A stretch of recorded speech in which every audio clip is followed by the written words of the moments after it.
lihat contoh penggunaan dari array dua dimensi. Kita lihat ada contoh soalnya, yaitu terdapat 3 orang mahasiswa. Seorang mahasiswa memiliki nilai UTS dan UAS bertipe double. Nilai-nilai ini akan disimpan dalam variabel array dua dimensi. Dimensi pertama akan digunakan untuk mewakili setiap orang mahasiswa, dan dimensi kedua akan digunakan untuk mewakili nilai UTS dan UAS. Kita lihat bahwa terdapat 3 orang mahasiswa, dan kita diberitahu juga ada dimensi pertama akan digunakan untuk mewakili setiap orang mahasiswa. Berarti kita tahu bahwa panjang dimensi pertamanya adalah 3. Lalu dimensi kedua akan digunakan untuk memiliki nilai UTS dan UAS.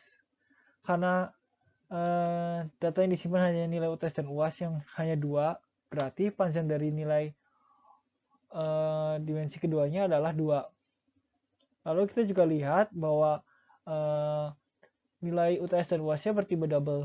Berarti array yang kita gunakan pada kali ini adalah array double.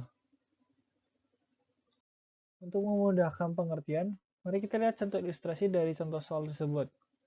Kita lihat bahwa dimensi pertamanya adalah mahasiswa. Lalu dimensi keduanya merupakan nilai UTS dan nilai UAS. Jadi kita lihat ini kalau berarti indeks ke 0 ke 0, berarti itu merupakan nilai UTS dari mahasiswa pertama. Lalu 01 merupakan nilai UAS dari mahasiswa pertama juga. Lalu 10 nilai UTS dari mahasiswa kedua, dan selanjutnya. Berarti indeks buat mahasiswa pertama adalah 0, indeks mahasiswa kedua adalah 1, indeks mahasiswa ketiga adalah 2. Itu buat dimensi pertama ya. Lalu buat nilai UTS, itu indeksnya 0, dan nilai UAS itu indeksnya 1. Ini buat dimensi kedua. Kita selalu harus ingat bahwa array itu mulai dari indeks ke 0. Jadi kedua dimensi, keduanya harus tetap mulai dari dimensi 0. Bukan kayak salah satunya bisa aja dimensi 1. Kalau kayak gitu bisa nanti programnya error, karena kita mendeklarasikannya hanyalah 2. Kalau kita mulai dari 1, berarti mengartikan kita ada 3.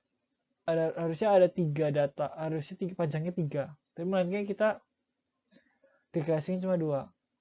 Jadi error. Nah, kita bisa lihat nih contoh running dari contoh soal yang tadi. Kayak ini kita langsung input nilai UTS-nya mahasiswa pertama berapa, terus nilai UAS-nya berapa, terus mahasiswa kedua UTS-nya berapa, UAS-nya berapa, terus mahasiswa ketiga UTS-nya berapa, UAS-nya berapa. Kita input satu-satu. Dari contoh running tersebut, kita dapat membuat algoritmanya sebagai berikut. Pertama, kita deklarasikan variabel double kurung kotak nilai new double dalam kurung kotak 3 dalam kurung kotak 2. Lalu untuk int i sama dengan 0, i lebih kecil dari 3, i++, kita baca nilai i 0, terus baca nilai i 1. Nah, kita pertama lihat array-nya dulu. Kita ingat bahwa tipe variabel yang kita inginkan adalah double, maka kita deklarasikan double. Lalu untuk dimensi pertama, karena banyak mahasiswanya 3, kita deklarasikan 3. Lalu untuk dimensi keduanya, hanya terdiri dari nilai UTS dan UAS, kita ininya 2. Panjang dimensi keduanya 2. Karena kita udah pasti tahu dimensi keduanya 2, kita gunakan batasan for-nya hanya 1. For yang kita gunakan hanyalah 1. Lalu batasannya yang kita gunakan adalah panjang dari dimensi pertama. Karena yang kita lihat ini ganti terus adalah dimensi pertamanya. Jadi kita melihat ini yang pertama itu buat mahasiswa pertama, UTS UAS-nya berapa, terus mahasiswa kedua UTS UAS-nya berapa, mahasiswa ketiga UTS UAS-nya berapa.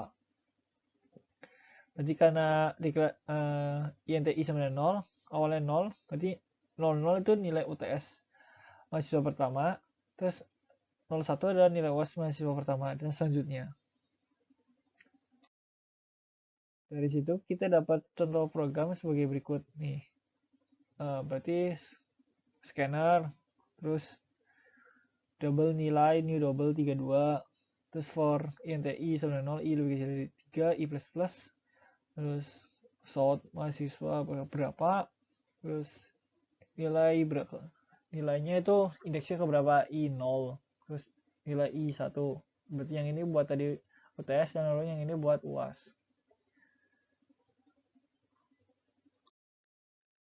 Sekian materi array dua dimensi.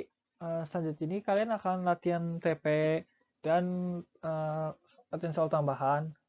Jika masih ada pertanyaan tentang materi, kalian bisa tanyakan langsung kepada asisten masing-masing.